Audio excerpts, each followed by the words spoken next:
بسم الله الرحمن الرحيم. الحمد لله وكفى وسلام على عباده الذين اصطفى. أما بعد،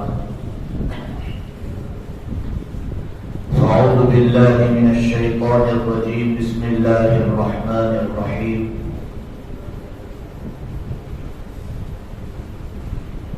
يا أيها الذين آمنوا اتقوا الله حق تقاته ولا تموتن إلا وأنتم مسلمون. وقال النبي صلى الله تعالى عليه وسلم: إذا تزوج العبد فقد استقبل نصف الإيمان. وقال النبي صلى الله تعالى عليه وسلم: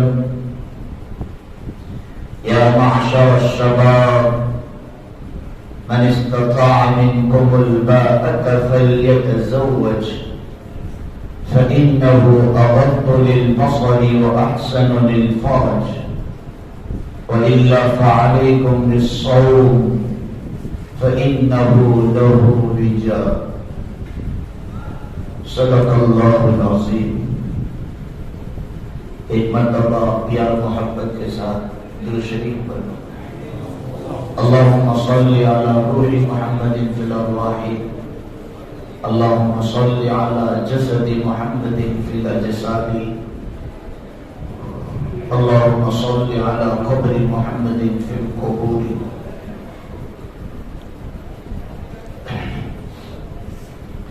معزز علماء کرام، حاضرین مجلس، عزیز دوست اور بزرگوں، شباب پر پہنچے ہوئے عزیز نوجوانوں، مجھے آپ کے سامنے ابھی کوئی لمبی چوڑی بات نہیں کرنا ہے.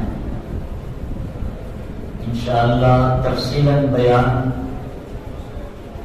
عشاء کی نماز کے بعد ہوگا. کہ تو دلہا صاحب آ جائے، یہاں تک ہم 2-3 بات نکاح پر سن لیں. تو میں نے آپ کے سامنے قرآن پاک کی آیت شریفہ پڑھی ہے: یا ایھا الذین آمنوا، اے ایمان والو، حق تقاتے، سیدھی اور صاف بات کرو. اور نکاح کے خطبے میں بھی یہ آیت کریمہ پڑھی جاتی ہے. یہ نکاح کی مجلس ہے، بڑی مبارک مجلس ہے. نکاح انسان جب تک نہیں کرتا ہے وہاں تک انسان ادھورا رہتا ہے. اور حدیث میں جناب رسول اللہ صلی اللہ تعالی علیہ وسلم نے فرمایا کہ جب تک ایمان والا نکاح کی سنت ادا نہیں کرتا وہاں تک اس کا ایمان بھی مکمل نہیں ہوتا. بابا آدم علیہ السلام کو اللہ تعالیٰ نے اتنی پیاری جنت عطا فرمائی جو دنیا سے 1000 گنا بڑی اور اچھی. وہاں پریشانی نہیں. جناب رسول اللہ صلی اللہ علیہ وسلم نے فرمایا: ان لکم ان تحیوا فلا تموتوا ابدا، ان لکم ان تنعموا فلا تیأسوا احدا. جنت میں جانے کے بعد کوئی چیز کا افسوس نہیں ہوگا، فکر نہیں ہوگا، ٹینشن نہیں ہوگا. وہاں غم نام کی، بیماری نام کی کوئی چیز نہیں ہوگی. لیکن بابا آدم علیہ السلام کو اللہ تعالیٰ نے جنت میں داخل فرمانے کے بعد پھر بھی دل نہ لگا تو اللہ تعالیٰ نے دل والی پسلی سے ماں حوا کو پیدا فرمایا. تو یہاں علماء نے لکھا ہے کہ عورت مار دھاڑ کرنے والی چیز نہیں ہے. کو مار پیٹ کرنے والی کوئی نعمت نہیں ہے، عورت کو دل کے قریب رکھنے والی چیز ہے۔ جتنی آپ اس کی تعریف کریں گے، جتنا آپ اس کا حوصلہ افزائی کریں گے، عورت اتنی ہی تمہارے اوپر بڑھ مٹنے والی بنے گی۔ اس لیے جناب رسول اللہ صلی اللہ علیہ وسلم کو پوچھا گیا،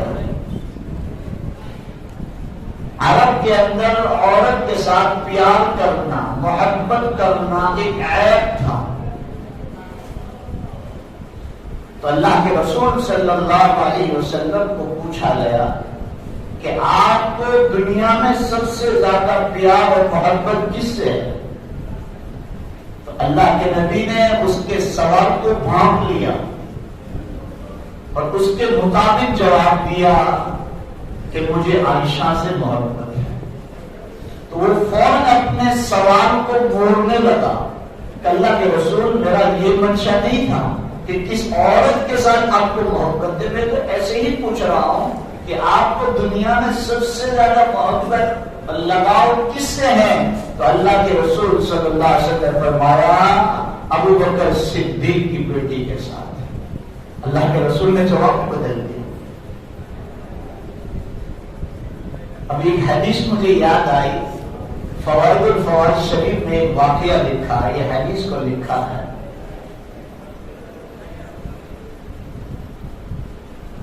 کہ جب اللہ کے رسول صلی اللہ علیہ وسلم سیرت کو انشاءاللہ رات کو سنیں گے، آدھا یا 1 گھنٹے تک یا 1.5 گھنٹے تک، جب تک آپ کے اندر پیٹرول رہے گا وہاں تک بولو گا انشاءاللہ ہم سیرت کو سنیں گے، نبی پاک محمد رسول اللہ صلی اللہ علیہ وسلم کی تعریف کو کریں گے اور سنیں گے انشاءاللہ۔ اللہ کے رسول صلی اللہ علیہ وسلم معراج پر گئے، جب اللہ تعالیٰ سے ملاقات ہوئی اور بہت ساری راز کی باتیں ہوئی ہے، پھر اللہ کے رسول صلی اللہ علیہ وسلم ایک مرتبہ بڑے خوشی کے عالم میں تھے۔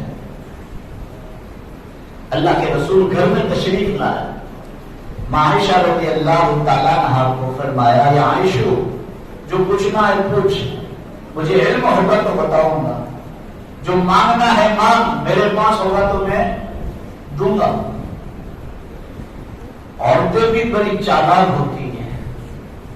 حضرت عائشہ رضی اللہ تعالیٰ عنہا نے اللہ کے رسول صلی اللہ علیہ وسلم کا جو موقع تھا وہ غنیمت سمجھا،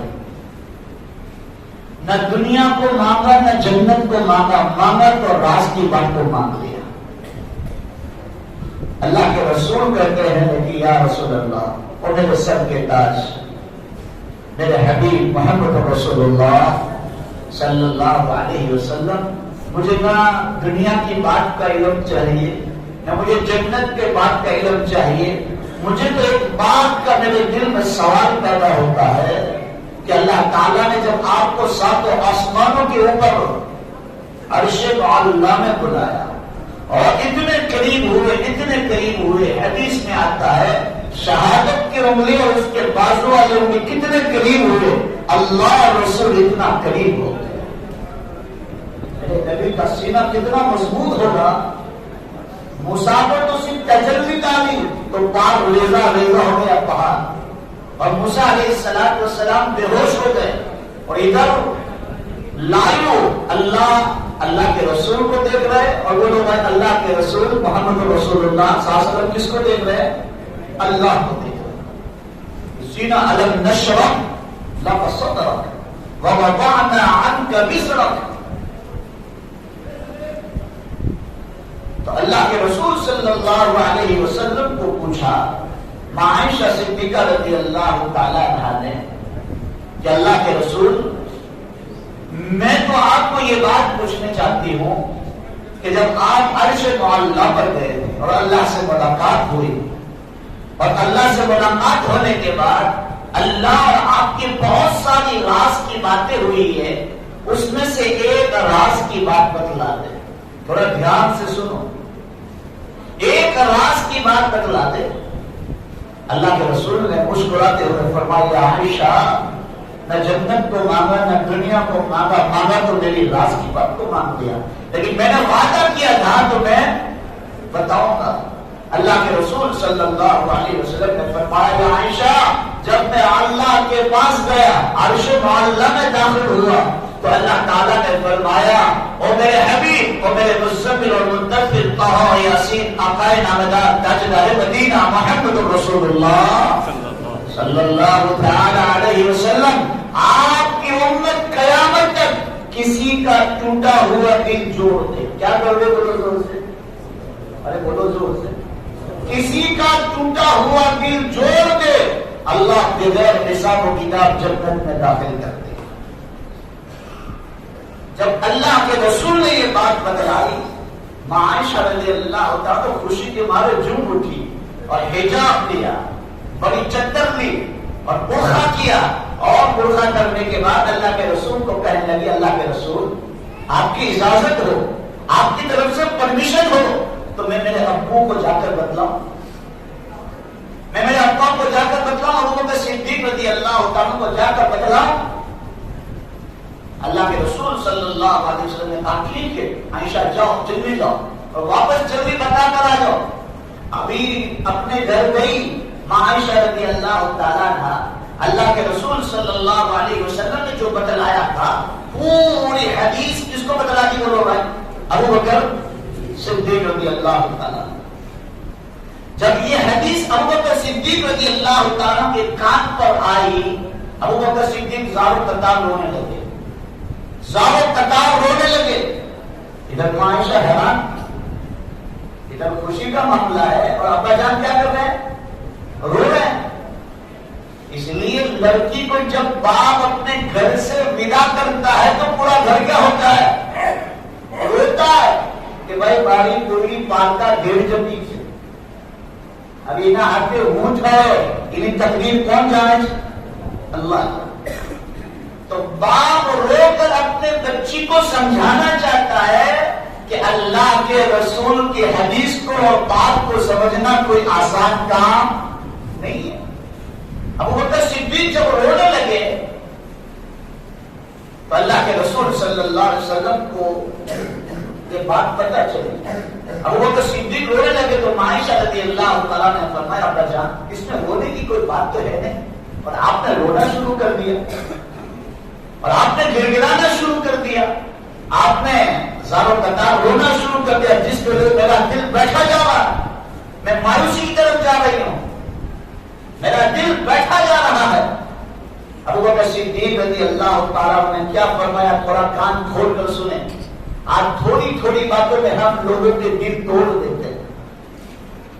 شوہر اپنی بیوی کا دل توڑ دیتا ہے، اولاد اپنے ماں باپ کا دل توڑ دیتے ہیں، بڑے اپنے چھوٹے کا دل توڑ دیتے ہیں، اور مسلمانوں امام اپنے مبتدی کا دل توڑ دیتا ہے، مکرر اپنے جوش میں اپنے قوم کا دل توڑ دیتا ہے، لیکن اپنے جوش کے اندر اپنے حواس میں اپنی وحدت کے لیے لوگوں کے دل توڑے گا تو اللہ تمہارے بیان کو دنیا میں واہ تو کروا دے گا، لیکن لوگوں کے دل ٹوٹے ہیں اس کی بھرپائی جب تک معافی نہیں ملے گی وہاں تک نہیں ہو پائے گی۔ اللہ کے رسول صلی اللہ علیہ وسلم نے فرمایا کہ کعبۃ اللہ کو توڑنا چھوٹا گناہ ہے اور کسی ایمان والے کا دل توڑنا بڑا گناہ۔ یہ آپ کے سامنے مقدمہ باندھ رہا ہوں، پھر میں اصل بات پر میں آؤں گا کہ آپ کو پوری بات سمجھ میں آئے۔ ابو بکر صدیق رضی اللہ تعالیٰ نے فرمایا بیٹی عائشہ اللہ کے رسول نے یہ فرمایا کہ کوئی ٹوٹے ہوئے دل کو جوڑ دے اللہ اسے جنت دے گا۔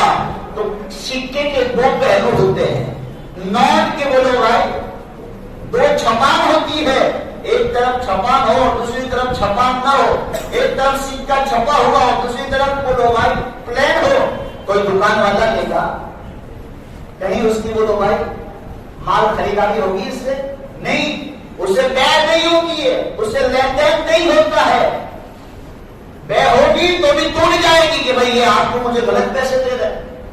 تو اللہ کے رسول صلی اللہ علیہ وسلم نے حدیث کا ایک ٹکڑا بیان کیا میرے بیٹی عائشہ، اللہ کے رسول نے حدیث کا ایک ٹکڑا بیان کیا ہے، دوسرا ٹکڑا بیان نہیں کیا۔ اللہ کے رسول کا کہنے کا منشا یہ تھا کہ کسی کا دل توڑ دے اللہ تعالیٰ جہنم میں بھی داخل کر دے گا، جوڑنے پر اللہ جنت دے گا، تو کسی کا دل توڑنے پر اللہ کہاں ڈال دے گا؟ بولو بھائی، جہنم میں بھی داخل دے گا۔ اور آج عزیزوں میرے پیارو، ماں باپ کا دل توڑ کر کوئی شادی کرے، استاد کا دل توڑ کر اپنے آگے بڑھنا چاہے، نہیں ہو سکتا۔ اور دنیا میں آج یہی ہو رہا ہے، کسی کو بڑی نہیں قبیلے کا کیا بنا، کسی کو بڑی نہیں قبیلے کا کیا بنا، سب اس پر لڑ رہے ہیں کہ سردار کون بنا۔ بھلے بھلے سرپنچ کی لڑائی، سبھیوں کی لڑائی، مسجد میں آنے کی کوئی لڑائی نہیں کرتا۔ بھائی جوان ہمارے بھلے میں جوان بچے ہو گئے، جوان لڑکیاں ہو گئی، ان کی شادی سے نکاح کیسے ہو جائے، اس پر لڑائی کبھی آپ نے دیکھی؟ قیامت تک بولو بڑا دیکھیں گے نہیں۔ اس کی فکر کرنا کہ بھائی ہمارے گاؤں میں، ہمارے شہر میں، ہمارے محلے میں، ہمارے رشتے داروں میں اتنی جوان بچیاں ہو گئی، اتنے جوان بچے ہو گئے، اب ان کی شادیاں کس طرح کرائی جائے، اس کا آسان نکاح کیسے کرایا جائے، اس کا سمول لگن کیسے کرایا جائے کہ یہ اولاد زنا کاریوں سے بچے۔ مشکات شریف کا جہاں سے دوسرا جلد شروع ہوتی ہے، دوسرا حصہ شروع ہوتا ہے، وہاں لکھا ہے جناب رسول اللہ صلی اللہ علیہ وسلم نے ارشاد فرمایا، یا معشر الشباب، اے نوجوانوں کی جماعت، من استطاع منکم الباءۃ فلیتزوج، تم استطاعت رکھتے ہو، طاقت رکھتے ہو نان نفقے کی، لا کے رکھ دیا، اب تو جان لو تیرا باپ کے ماں سے لا اور میرے کو دکھیلا، یہ شریعت میں نہیں ہے۔ بعض لوگ ہوتے ہیں، اس لیے میں نے کل رات کو 12-1 بجے ہم لوگ بیٹھے تھے ہمارے دوست احباب، تو میں نے ان کو یہی کہا کہ میں راستے میں سوچتے سوچتے آ رہا تھا کہ بھائی نکاح پر کیا بات کریں، تو اللہ تعالیٰ نے یہ حدیث کا مفہوم میرے سینے پر کھولا، اور علماء نے لکھا بھی ہے، اور اگر شیخ حنیف صاحب نے اس پر بیان بھی کیا ہوا کہ آج ہمارے سماج میں، ہمارے یہ برادری میں، ہمارے خاندانوں میں ہم کیا دیکھتے ہیں بولو بھائی؟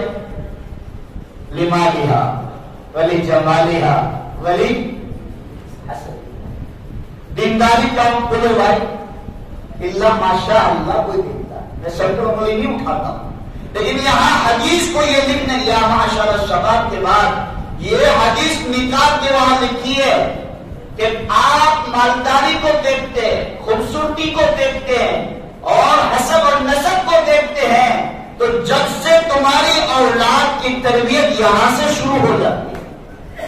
آج ہم کیا سمجھتے ہیں کہ اولاد دنیا میں آتی ہے جب 3 سال کی 5 سال کی ہوگی جب ہم اس کی تربیت کریں گے، نہ، تربیت اس وقت سے شروع ہو جاتی ہے جب تک ہم بھائی لڑکیاں تلاش کرتے ہیں۔ تو آج سب سے پہلے ہمارے سماج میں ہم یہ تلاش کرتے ہیں موسم مالدار کون سے، جو نہیں بیٹھی بیٹھی میں نے اکثر نوجوانوں کے اندر کچھ کرنا کچھ نہیں ہے، اور کہتے جا تیرے باپ یہاں سے تیرا حصہ لے گیا، تیرے یہاں سے یہ لے گیا، وہ لے گیا، اور یہ لڑائی کہاں تک پہنچتی ہے بولے بھائی؟ طلاق تک پہنچتی ہے، اور پوری دنیا میں اسلام کا ٹھٹھا اڑایا جاتا ہے، کس بنا پر؟ 3 طلاق پر اڑایا گیا کہ بولو بھائی؟ اڑایا۔ اور شریعت میں 3 طلاق ایک ساتھ دینے کا حکم بھی نہیں ہے، شریعت میں کہا گیا کہ آپ کو نہیں بنتی ہے تو اس کو پہلے سمجھاؤ، قرآن میں اس کا پورا چیپٹر ہے، آپ اس کو پہلے سمجھاؤ، سمجھنے سے بھی باز نہ آئے تو اس سے بات چیت مت کر دو، بات چیت کرنے کے بعد بھی نہ سدھرے تو بستر الگ کر دو، بستر الگ کرنے کے بعد بھی نہ سدھرے تو وہ لوگ آئے دونوں خاندان آپس میں کتنا بڑا وقفہ ہے، دونوں خاندان آپس میں بیٹھ جاؤ، اس سے بھی مسئلہ سمجھ میں نہ آئے تو شریعت نے کہا کہ 1 طلاق دینے کا حکم ہے، کتنے بولو بھائی؟ 1۔ اور ہم کیا کہتے ہیں؟ 7 3 طلاق. پھر کہتے ہیں موسیٰ میں تو غصہ میں آتی تھی. تو ہنستے ہنستے کون آتے گیا نہیں ہنستے ہنستے کوئی آتے میں غصہ میں پورے نہ چھے મારા પૂર્ણ મને યાદ આવે મેં એને પાછી લાવવા માંગુ છું. ગુજરાતી તો સમજ પડે ને, બધા બંગાળી તો નથી ને. મેં પાછી આ સમાજમાં આ ચાલતું છે. આ દુનિયાના અંદર આપણા જહાલતની વજહ છે દીન આસાન થઈ ગયો.